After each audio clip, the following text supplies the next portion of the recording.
जोहार मित्रांनो. तर मित्रांनो, आपण बघू शकता हा काजू बघा पिकून पडलेला आहे खालती. आपण बघू शकता कशा पद्धतीने हा काजू पडला. आपण तो बघूया कशा पद्धतीने. हे बघा, दिसतंय का? हा काजू बघा कशा पद्धतीने पिकून पडलेला आहे. आणि हे आपलं हे काजूचं झाड बघा, हे दिसतंय का? हे काजूचं झाड, त्याला आलेलं हा मोहर आपण बघू शकता.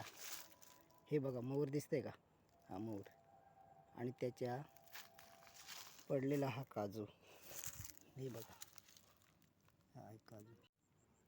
हा मित्रांनो, आपला आहे तो काजू, गावठी काजू आहे. आणि त्या काजूपासून पडलेला हा आपण काजू बघू शकता.